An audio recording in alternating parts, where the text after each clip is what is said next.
सुशासन की राह में आने वाली चुनौतियों से निपटने में नियंत्रक एवं महालेखा परीक्षक की भूमिका। Role of CAG in meeting challenges of good governance. एक अच्छी सरकार के लिए यह ज़रूरी होता है कि उसके कार्यसूची का हर एक पहलू उम्दा किस्म का हो। सवाल है भारत के नियंत्रक एवं महालेखा परीक्षक की सुशासन से जुड़ी चुनौतियां जो हर बैठक में उठाई जाती है। यह भारत की सर्वोच्च लेखा परीक्षा संस्था के रूप में 150 सालों से अस्तित्व में है। श्री विनोद राय ने दिनांक 7 जनवरी 2008 को भारत के नियंत्रक एवं महालेखा परीक्षक के रूप में कार्यभार ग्रहण किया और 3 सालों से वे इस जिम्मेदारी को निभा रहे हैं। नियंत्रक एवं महालेखा परीक्षक की नियुक्ति भारत के राष्ट्रपति द्वारा किया जाता है। जैसा कि अनुच्छेद 151 के अनुसार नियंत्रक एवं महालेखा परीक्षक द्वारा लेखा परीक्षा राष्ट्रपति या राज्यपाल के समक्ष प्रस्तुत करना पड़ता है। अच्छे शासन हेतु चुनौतियां सम्मिलित है। पहला, लेखा परीक्षा संबंधित त्रुटियों को दूर करना। दूसरा, विनियोजन संबंधित लेख और वित्तीय लेखों जैसे वित्तीय अनियमितता, घाटा, वित्तीय चोरी, खर्चों का नुकसान और बचत एवं दिन पर दिन हो रहे राष्ट्रीय घोटाले जैसे कॉमनवेल्थ गेम्स में मौजूद अशुद्धियों को सही माध्यम के सहारे दूर करना। तीसरा, समस्त संगठनों में किए गए लेखा परीक्षा की जांच द्वारा प्राप्त निरीक्षण प्रतिवेदनों की सही तरीके से जांच। इतनी बड़ी जिम्मेदारी का पालक नियंत्रक एवं महालेखा परीक्षक द्वारा किया जाता है, जो कि सराहनीय है। चौथा, इससे भारतीय लेखा परीक्षा एवं लेखा सेवा का मुखिया के रूप में जाना जाता है, जिसके ऊपर 60,000 के आसपास कर्मचारियों की देखभाल की जिम्मेदारी होती है।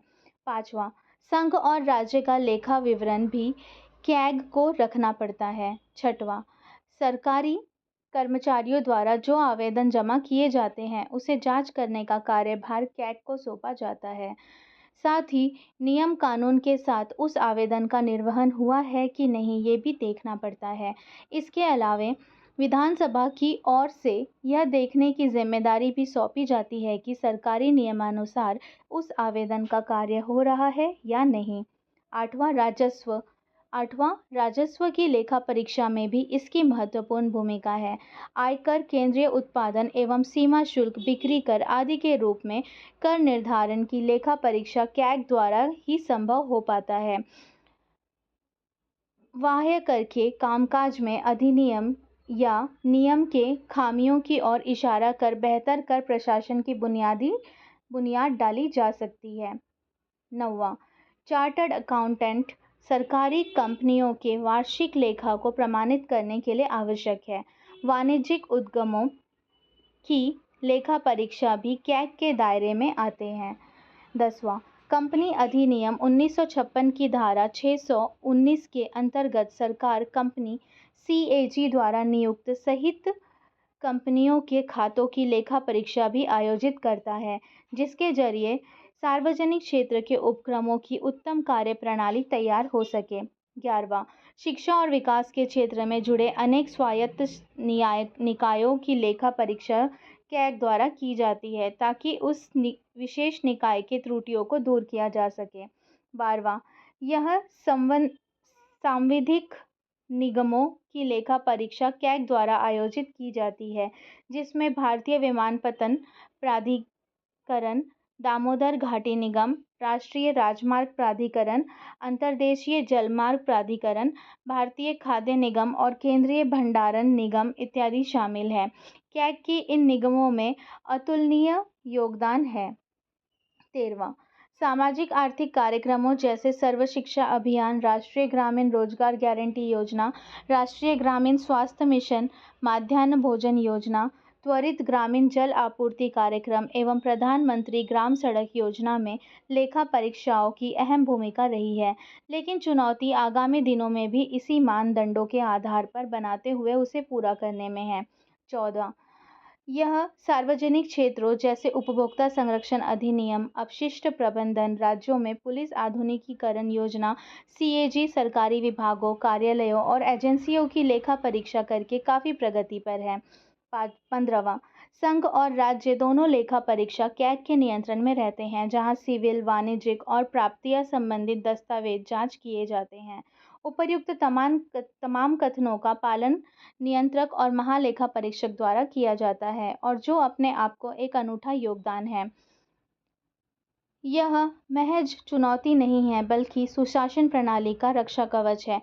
नियंत्रक एवं महालेखा परीक्षक द्वारा जितने कार्यों का वहन किया जाता है, उसका एकमात्र सशक्त उद्देश्य है भारत की सरकार को लेखा परीक्षा के आधार पर पूर्ण रूप से सक्षम और त्रुटिहीन बनाना। बात है हमारे उस संविधान की जो इतने मानदंडों पर टिका हुआ है कि उसे बरकरार रखने के लिए इस सर्वोच्च लेखा परीक्षा संस्था को अपना उन्नत कार्य दिखाना होता है। कॉमनवेल्थ खेलों में हुए घोटाले ने कैग के ऊपर सवालिया निशान जरूर लगा दिया, मगर यह समझना बिल्कुल गलत होगा कि कैग ने आंखें मूंद ली है।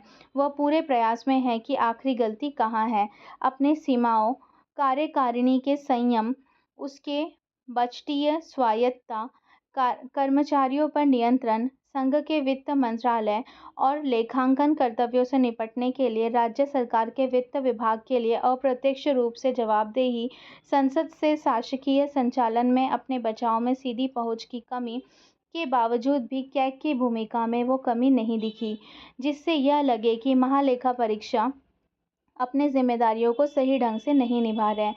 कभी कभी कोई लेखा परीक्षक जब अहम नियमों एवं विनियमों के अभाव में कुछ ऐसी गलतियां कर बैठते हैं जो आगे चलकर कार्यप्रणाली के लिए सिरदर्द बनकर रह जाता है, तो ऐसी गलतियों का निवारण सही प्रशिक्षण के माध्यम से ही संभव है। संसद स्तर पर जब कोई पूछताछ कैग से की जाती है, तो अप्रत्यक्ष जवाबदेही के कारण सही मामले का खुलासा नहीं हो पाता है। पूरे देश के तमाम सरकारी, गैर सरकारी, सरकारी उपक्रमों, राज्य स्तर पर स्थापित विभागों एवं अन्य कई संस्थाओं और विभागों में लेखा परीक्षा की त्रुटियों पर कैग की हमेशा नज़र रहती है, जिसका प्रत्यक्ष प्रभाव वार्षिक निष्पादन रिपोर्ट में देखने को मिलता है। राज्य एवं केंद्र सरकार द्वारा हर बड़े आयोजन पर महालेखा परीक्षक द्वारा रिपोर्ट बनाई जाती है, जो एक सुशासन का ढांचा तैयार करती है। आज के इस आधुनिक दौर में भी कैग के समक्ष चुनौतियों की कमी नहीं है। दिनों दिन भ्रष्टाचार का क्षेत्र फैलता जा रहा है और कैग के लिए उपयुक्त कार्यप्रणाली पर चलना कठिन हो गया है कि अराजकता के बाद भी महालेखा परीक्षक स्वतंत्रता, विश्वसनीयता, पारदर्शिता, विषय निष्ठा, व्यावसायिकता, सकारात्मकता और सत्यनिष्ठा पर कायम है। सरकारी लेखा मानकों सलाहकार बोर्ड गसब एक ऐसा माध्यम है जो अपने अनुपम मानक कार्यों और सलाहकारी बैठकों से निरंतर अपने खामियों से मुक्त होने के उपाय ढूंढता रहता है। निष्पादन, वित्तीय और अनुपालन लेखा परीक्षा कैग की ही देन है, जो हर चुनौती का सामना काफ़ी सजगता और सरलता से करता है।